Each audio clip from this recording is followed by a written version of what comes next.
Everything is spot on for a fantastic race as part of our championships here as we celebrate the autumn season. Darren Burrows has given us his information. Daryl Marie is with me here at Turffontein. Daryl, good to have you with us. Welcome again. You've been in very good form. Being here today. Thank you very much, Clyde. In form, and that's important. And I take it that it all does come on. It's all about today. I'm in the hot seat. Okay. I have to. Well, the eyes are on you, I can tell you that. Well, the first is a WSB spinner winner. It's a middle stakes, and it's over 1,000 metres in this race. And I just want to give you an idea. I know that Sheldon is the talking horse, so for a lot, and 15 to 10 favourite about Sheldon for the Jan Janssen van Vieren stable. 22 to 10 second choice, number 4 Lucy English, and number 7 Rosara is trading at 7 to 2 at the moment. Those are the three, and I don't know. I know that you wanted Sheldon when we spoke about it earlier. Sheldon was your first choice, I think, but are you sticking with that? Clyde, if you just watch his latest replay, you'll see how unlucky he was. He didn't get the best of breaks. He stumbled. Thereafter, Gavin just shook him up to get him into the race, and he actually travelled too well then. I think if he breaks well on this occasion, with that 1.5 kg turnaround in the weights, I expect him to reverse the form with Lucy English. In saying that, she was making her first start after a rest. She can come on from there. And on that occasion, Clyde, it's the first time we've seen her actually end off her race, finish her race off. I think they've sorted her breathing issues out, which is in her favour. So I'm expecting Sheldon, with the turnaround in the weights and the draw, Clyde, to get the better of Lucy English. Okay, well, it's great to be in the middle of it all because we've got this water tanker that's going around the parading, and obviously we're in their space now, so they need to get this. Is a big day today, so you're going to see lots of that happening. I hope you guys don't mind. Right, first race selection, you heard from Daryl. This is our straight up choice. We're going with Sheldon, as you can see on your screen.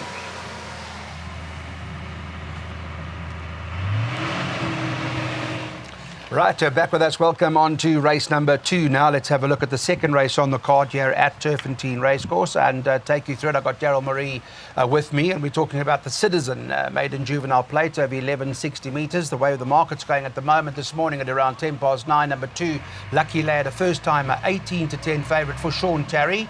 Number 5, Sandringham Summit's another first-timer that's fancied at 3 to 1. I say fancied because it's in the top 2 in the market. And then you've got Zoom Bomber, who's trading at 7 to 2 as the third choice, Daryl. So it's going to come from one of the top 2, I think. I don't know much about them, but maybe you've got some insight for us. Well, the top 2 are both first-timers, yeah. So I'm in the dark with regards to their chances. There is a comment with regards to Lucky Lad, hoping for a good run. Now, I don't know if you can recall the last juvenile stepped out in the Bexels, Clyde, by Sean Tarry. Do you know who that possibly is? Remind me. I think it's actually Pyromaniac. Ah. I think, and he trotted up. So I don't think this horse is going to be here today just to run an average race. I think on a big occasion like this in these silks, he's going to do himself justice. Mm-hmm. He is a full brother to Follow Me. Then the other first time is Sandringham Summit. He was meant to run a few weeks back with Pierre Stradom. I don't know if that meeting was abandoned due to the weather conditions, but he's a half brother to Eden Rock, Clyde, a well above average sprinter. So watch the market with regards to their chances. Of the race runners, I really like the look of number 4, Prince of Green. He debuted around the bend. The win on that occasion trotted up, Clyde. This horse never got into the race. I think up the straight with the additional 200 metres, we're going to see a much improved run. And the same can be said with number 3, Max the Magician. It was a fair debut. And number 6, Zoom Bomber, who actually ran against winners on debut. Yeah. And he was carried in by Zanovi, trained by the Mark the Cock. He should have finished a length or 2 closer. Yeah. Watch the market. It is a juvenile event. I'm in the dark of here of the race runners. I'm leaning towards the 4, Prince of Green. Okay, well, that's the thing. We don't know with the first timers and how you're going to play the bipod. Just to remind you that if you don't know yet, that number 1 is not running. That's our latest update. The one horse Jerusalem Rain is not running in this race. Here's a look at what the bipod looks like then in terms of what we think you should be doing with this second race. It does come from Daryl, and he is going to take that bipod over there. Where you see they've got a couple of bankers. We're bankering Women of Fame at number 14. We're bankering the one horse Pour Some Sugar on Me. That's basically the intentions at the moment.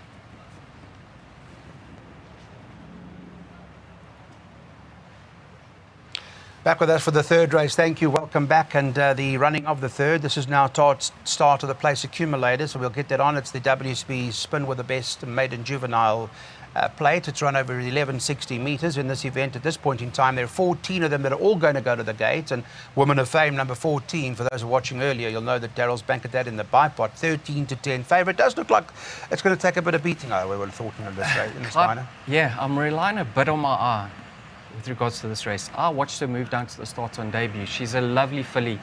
If you watch that race carefully, Clyde, she only got into the race extremely late, and I thought a furlong or two further, there might have been a different result.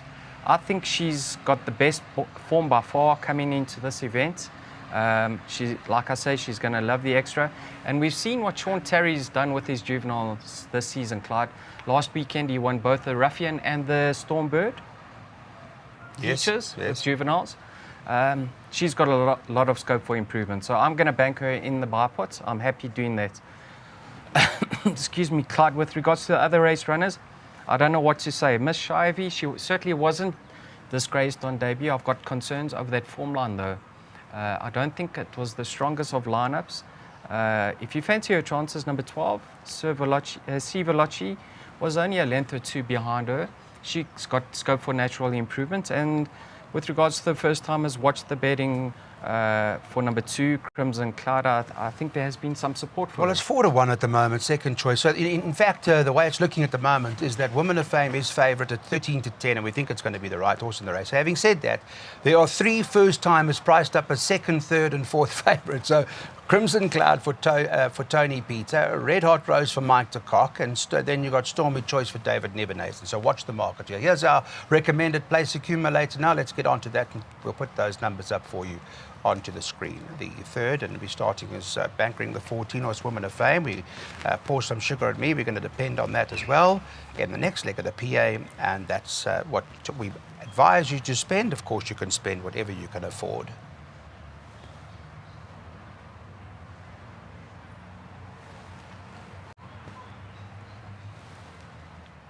On to the pick 6 now, and this is where all the action is with the amount of money going into the pick 6 to start with. It's an 1160 metre. I'm sure we're going to get a 5 million, 6 million rand pool today.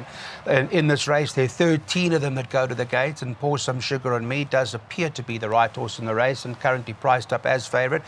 Odds on at 7 to 10 at the moment, and then you've got Salt and Pepper as the second favourite, number 8 Avo on Toast at 33 to 10 for Joey Soma. I loved his comment in the computer form when they asked him, what do you think of Avo on Toast? He said, bring the salt and pepper. Yeah.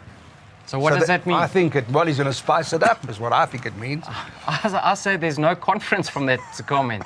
I don't read will win, will run well. Well, I think if you could, well, yeah, perhaps it needs a bit of extra to make it taste, well, to get it, to spice up its chances. I don't know. But listen, so from a pick 6 perspective, because there are lots of, well, there are a few first timers in here. Those that have run, I think that it's perhaps Some Sugar on Me. There's the only really one that, I don't know if the only one that can win, but the best chance of winning. The rest, I'm not sure if they can, or do you think they can? Clyde, this filly's 2 runs with the blinkers have been outstanding. Yep. Joey Soma will have a great line. Yeah. Because he trains Windsor Muse, right? Correct. Who Pours Some Sugar on Me finished 3/4 of a length behind. Mm-hmm. He trains Phantom of the Forest, who Pours Some Sugar on Me beat by 5 lengths. Right. So if the money comes for Avo on Toast, I'd say sit up and take notes.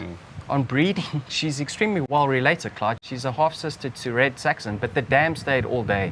Oh, so she wants a bit of ground, I would imagine. But so okay. on breeding, I'd say the 1160s on the sharp side for her. Number 4, Rocking the Time Away. I think this filly performs best when this thing is out the ground, so I'm looking past her. Number 2, Look to the Stars.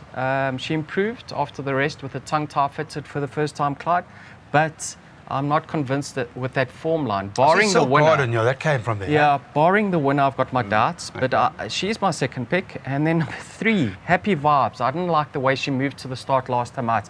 Follow her in the canter pass. And I saw that. I don't think she got the best break either last time, Happy Vibes, if I recall correctly. I think she was a little bit slow out of the gate. And she's going to have to step up to the plate today. She would. Well, she's got some ground to make up, and I always like Pour Some Sugar on Me. Yeah, I think. Your personal pick 6, what would you advise? I know you're not necessarily a big pick 6 player, but I mean, if you had to do one, Banker pour some sugar. And I'd say the start of most of your multiples. Total to comes, add the one, pour some sugar on me. Okay, so you're going with that. So you're big on Daryl's back with quite big on pour some sugar on me. Has a look. Darren Burrows can't be with us right now, but he has worked out a pick six for us, and he's hoping he can crack it today. And there's his pick six. He's recommending, obviously, that he wants to cover. So if the only danger to pour some sugar on me is rocking the time away, well then hopefully that'll be the case. In his pick six, of course, he has banker number 4 later on. William Robertson. He thinks that's going to take a power beating, and then he's loaded, and that's basically his spend. Race 5. Now let's get on to that. This is the World Sports Betting Hawaii Stakes, and it's run over 1,400 metres in this race. There are 13 of them that go to the liner, but it's a lovely field that have been assembled for this event. And top of the boards at the moment, just when I have a look at it, is that William Robertson, who won in a canter the other day. Oh, won in a canter. I thought he did really well. He beat a decent horse in the runner-up. He's 17-10 favourite, and Porto Manzano second choice at 11-2. 17-2 or 8-1 about Red Saxon, and then you can get 10-1 about Under Your Spell. But I thought in the manner that William Robertson came back, he's a tank of a horse. He's an unbelievable looker. He walks in here and he fits in here. He's such a strong guy. I mean, I think he's going to take a lot of beating. I do have the utmost respect ever for Red Saxon. What do you make of it? Yes, Clyde, I think this race is tailor-made for William Robertson. I mean, he's best in at the weights. He's probably his best over this course and distance. Great prep last week. He never came off the bits. I don't know if Marco... how much more there was to come, but that preparation was outstanding.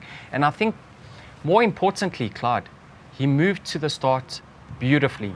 And we've seen in the past with Samanga Kamalo, he wasn't happy the way he moved that day. This horse returned a different horse last time out from what we saw in the canter past. He just has to put in a similar effort, and I think he'll take a power beating. I think this race is going to be set up perfectly for him, because you've got the likes of Forever Mine, a natural front runner. He's possibly going to give William Robertson the perfect toe through, Clyde. Even Humdinger likes to go forward. So I do believe the pace is going to be honest, and William Robertson's got a great draw to get into a perfect position. So it's his race to lose. In saying that, I'm not jumping out there and getting stuck in at the 18-10 current odds, because there is that factor of this race being too close and a second run after a layoff. But if he's at his best, Clyde, I expect him to win. If he fluffs his lines, I think Red Saxon could be the horse to pick up the pieces. Now, he's going to race fresh after a short layoff. And take note, Clyde, they've put a set of blinkers on him, because this is on the touch, on the sharp side for him. But he's certainly got tons of ability. And I expect him to be the favourite's biggest danger. They are going to go quick in this race, which will suit Red Saxon. Barring those, I've only gone the 2 of them, but barring those, Clyde, this horse Unzen, I don't know if you recall, I think it was in the Guineas. Shoemaker went helter-skelter up front, and he was sitting second. Shoemaker got beaten. I know he was eased out of the race, but he got beaten 22 lengths. He's going to have to run out of his skin, because he is out at the weights, but I think coming back to the 1400, he'll be thereabouts. Include him in your trifectas. Okay, so I think we are on the same page, and that it's, if anything, a 2-horse race, so that we make it William Robertson and Red Saxon, but we're in the camp of William Robertson to win. Yeah, let's take a look at what our plan is. It's a jackpot opportunity, this race 5, and Darren's worked it out for you. He's big on William Robertson, and he's going horses thereafter.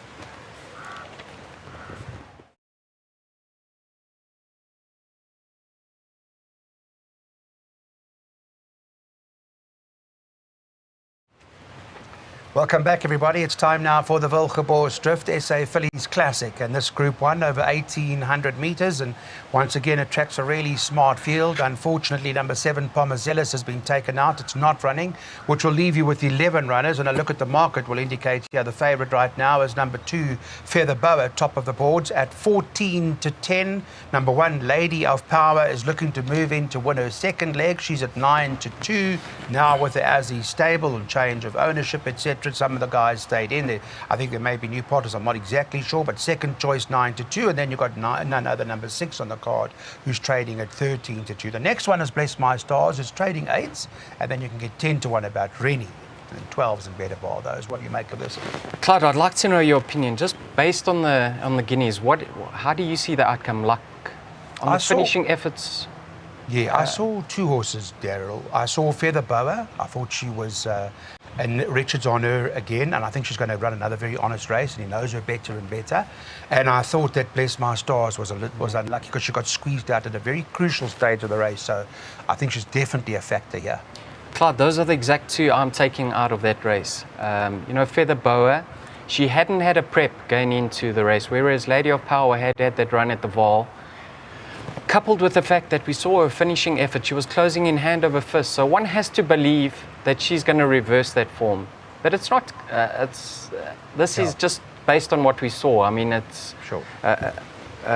it's our opinion. Lady of Power, will she get that lead that they gave Pierre Stradom last time out? I don't see that happening today. I don't think they're going to leave her to dictate at her own matters up front. So I'm playing to beat Lady of Power. Will I be shocked to see her go back to back? Certainly not, because she's a lovely filly. She's got tons of ability, and I'm just playing with what I saw over here. So Feather Bow is going to be my topic, but the real eye catcher of that race, Clyde, was Bless My Stars. In her penultimate start, the 1400 was, I think it was the 3 troikas. It was too short for her. Then last time out, Clyde, if you watch that race carefully, she was doing her best work at the finish. And to me, that indicates she's going to love the step up in trip. Whereas others quick and better than her, she was staying on. And I think from a one draw, she's going to be closer to the pace, and she's going to get the run of the race. And with her dam having a lot of stamina on her side, I think she's going to love the step up in trip. So for me, I'm going 2 from 5. I think the value in the race is Bless My Stars. But the one that hasn't been thrown into the deep end as such yet is the 9, Silver Hills, Clyde. She's really unexposed. She's been tested today. And last time out, her effort was eye-catching because she finished so well clear of the third place runner. We know that winner's really talented in Laguna Verde. So 2, 5 and 9, I might have gone short this leg, but I think I'm going to get through, Clyde. Okay, so those are the ones, and they are talented horses. They look forward to the second leg now, and it's going to be a fantastic race. Let's take a look at what we recommend you guys do for this race, and it comes from Darren Burrows. He's found Silver Hills in the same values, pretty much like what you like for. Yeah, I've loved it from day one, Clyde. If I have to say there's an Oaks favourite at this stage, I'd say Silver Hills is the one to be with.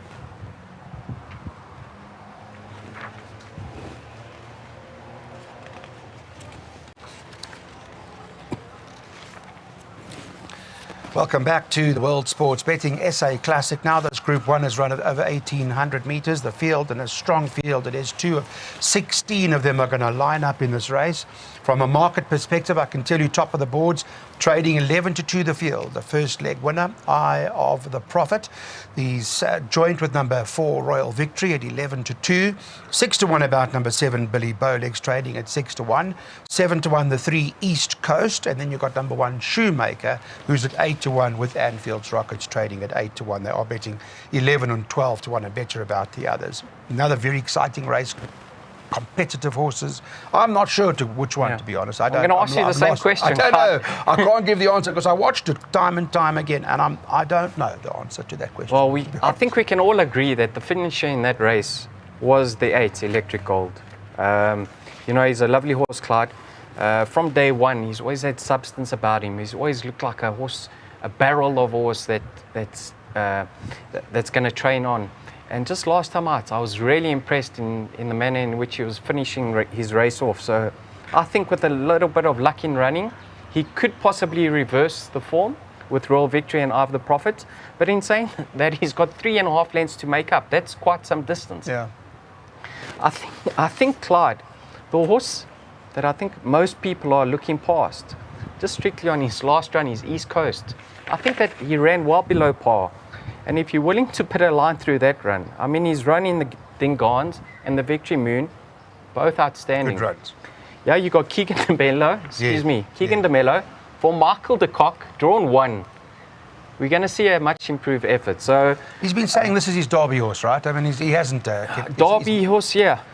A stiff 1800, a testing 1800. You could see him pop up today. Yes, he's got the class to do so. So I've added him into my perms. But Clyde, this is the race I'm wary of because I wouldn't be surprised to see horses like Money Heist, Billy Bowlegs feature. Mr. Maroon's horse, can that one? I've always been of the opinion that he's a 1400 meter horse. Ansfield's Rocket, Clyde. Yeah. Let's see how it goes today. All right, well, we'll see. There are a few. You've heard it. It's competitive. And recommending in this particular event, here's what we suggest that you do from the gentlemen that have looked at this card very closely. And Daryl's going with 2, 3, 4, 8, first leg of the jackpot. But it perhaps doesn't end there. But, you know, Daryl is conservative, and he doesn't. That's the way he plays it. Field in the second leg by 1, 4, 6, 7. And he's bankering number 1 at the back of this particular jackpot. On to race number 8. Welcome back, everybody. Good to have you with us. We live here at Turffontein Racecourse, the beautiful turf, and one of the most beautiful racecourses you'll see. And in this event, number 1, Asterix, is out and leaves you with 11 runners. This is the Europa Point Drum Star Handicap. It's over the distance of 1,800 metres. So from a market perspective, got Daryl Marie with me. Daryl, just to give you an indication, 2 litigation, still 28 to 10. Number 5, Pyromaniacs, 9 to 2. 12, Flashy Apaches, 11 to 2, and 13 to 2 about number 3, Johnny Hero. It's 10 to 1 and better about the others. He won impressively this horse, litigation. I could take nothing away. He seems like a solid, honest performer. He is solid, Clyde, absolutely. I mean, have a look at him. He's an improving 4-year-old. He's now for a rating of 113. It's the highest he's ever been. He's on the upgrade still. He is having his second one after a rest. I thought he was going to be in need of his last start, and he proved me wrong. He was really gutsy in the finish of there to come back and beat his stable companion in that brass. But Clyde, once again, I've got my doubts. Will I be surprised to see him win? Absolutely not. He's really, this horse could be heading for the July. He's got that look about him. Yeah, sure. Pyromaniac, I was very impressed with his later starts. I think it was in the Wolf Power, Clyde. He actually quickened too well on that occasion. Possibly a more patient ride. He could end up in the winner's enclosure. If you like the look of litigation, Flashy Apache is not too far behind. Luck in running could determine a different result. Even this horse, Infinite Wonder, Clyde. If there was one to take out of that last run behind Johnny Hero, it was this horse.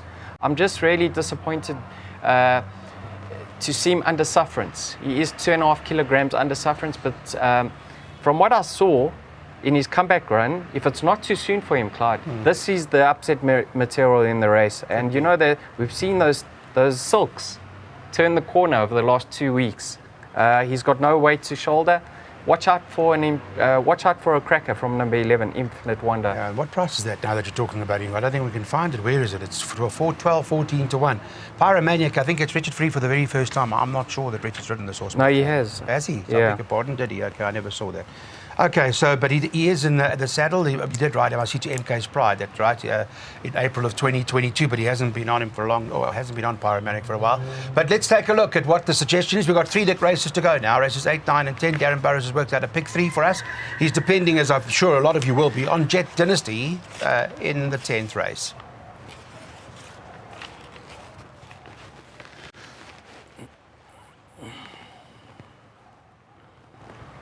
Race 9 is the Alboran Sea handicap. It's over 1160 metres. This event is the final leg of the pick 6. Hopefully you're running and all is in good order. It's a big field, a sizable field of 16 of them that are going to come back at us. And the way they're betting here, number 4, Back in Business, who we thought was an impressive debut winner at 5 to 1 favourite. 7, Angel of War, 13 to 2. 3, Cool Winters, 8 to 1. And the 6, Smith and Weston, is trading at 10s with the 13 After Hours all the same at 10 to 1. 12s and better the others. I'm in the Back in Business camp here. I thought the way that this recovered in terms of not necessarily a sluggish start, but green, you know, shifting left to right, had a bit of ground to, and eventually got there. I think there's a lot more to offer. Yeah, Clyde, you're a Form Lines man. A little bit, yeah. And Frank Kizaki is a Form Lines I believe so, yes. What is he going to say with regards to this horse? 4 runners. Yes. All 4 unplaced. Have they been? Unplaced, unsighted. So we're in trouble. So this here. they're brassing this so one. So we're gone. All right, well, if that's what it is, then so what is the good form line? Is there one? It's not as easy as that, Clyde. So what's your first choice? Did you see him move down to the start? Remind me. On debut, he looked outstanding. Okay, excellent. He could be anything, Clyde. I'm just concerned that if he gets eased, because you know, where do you want to be up the straight, the 1160? You want to be middle outside, am I correct? Correct. He's on the outside. There is pace on the outside. But if they come over and they cramp him or he has to ease and he doesn't get the clearest of passages, will he be able to pick it up? Because he is a big son of William Robertson and he's inexperienced. But from what I saw, he's certainly got substance and I'm hoping some class about him. So I'm hoping he comes through. But the form lines are suspect. 4 from 4, all unplaced. Right. He's taking on some hard knockers. I think his dangers are drawn on the other side of the track, which I think enhances his chances, Clyde. But like I say, there is pace on the outside with Giancarlo. I'm hoping he can just get the perfect toe through. Who's the danger? This horse, number 7, Angel of War, he's really running consistently well. If you like his chances, Smith and Weston has to come into contention. Very little separating the two of them, Clyde. Yep. That's from the Big Queen Bess, right? Yes. That's right. Also nothing come to it from there yet. Yes. And are worrying. Yeah. What else? Now, the What way else I is the read danger? this race is Smith and Weston and Angel of War are drawn towards the inside. Pinch Hits is drawn 1. Pinch Hit, Clyde, is much better than his latest start. That could be the dog. If he can track That could be Angel of War and Smith and Weston, Yep. Pinch Hit will run a much improved race and he's must sneak in the pack. Yeah. So Last I'm gonna time, we go just back. put a line through that last Yes, start. put a line through. That Right. stable's coming back. Okay. But I think I hear you about the form. Thank you for that. But we're sticking with our. But anyway, thank you for that. Back in business. All right. This is our selection. You only got a double to go. The last 2 up. That's a recommendation from Daryl. He says, let's take the exact 1, 4, 6, and 7. The 10th and final, and this is a thank you maiden plate, and the thank you comes, of course, from World Sports Betting, and it's a 1,600-metre event. This race has got Jet Dynasty in here. We've spoken about this horse, Daryl. I see he's drifting in the betting. Is there something going on? Is it 12 to 10? I think he was even money at one stage. Why would this horse be drifting? Clyde, I think let's firstly state, we've always all been waiting for this horse to run on the stand side we track. have been, correct. Last time out on the inside track, he was in trouble turning for home. It looked like he wasn't going to run a place. But the way he picked it up in the latter stages was encouraging. He's now having his peak run, his Bite Dynasty. If he doesn't get it right today, I think he's in trouble. My only reservation is these respiratory noises. Oh, I never saw that. Okay. It is slightly off-putting, Clyde.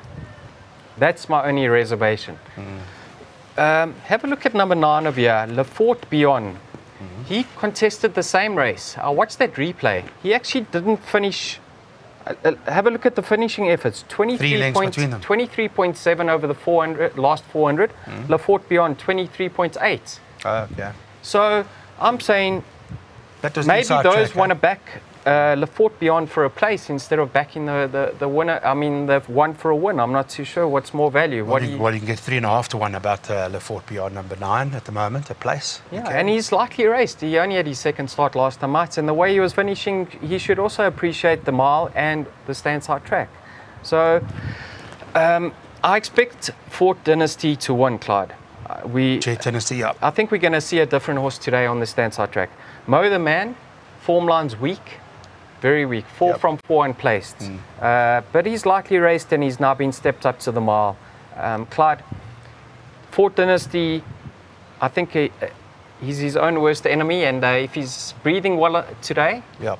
and if Well, that's the only thing I'm if worried he's now in that you've mentioned contention, it. Yeah. if he's in contention, Yep. we'll see him win. Well, that's the only thing that worries me. But yeah, we are on Jet. We like Jet Dynasty very, very much. So let it keep drifting. Keep drifting this horse. Fantastic. We think it's going to win. Let's have a look at in terms of putting it in writing as to what the guys are going. And Daryl says, let's take a trifecta where we banker the one. We're bankering that, right? Is it a floating? Yes. Or we're bankering one by 2, 7, 9, and 11. Thanks very much, everybody.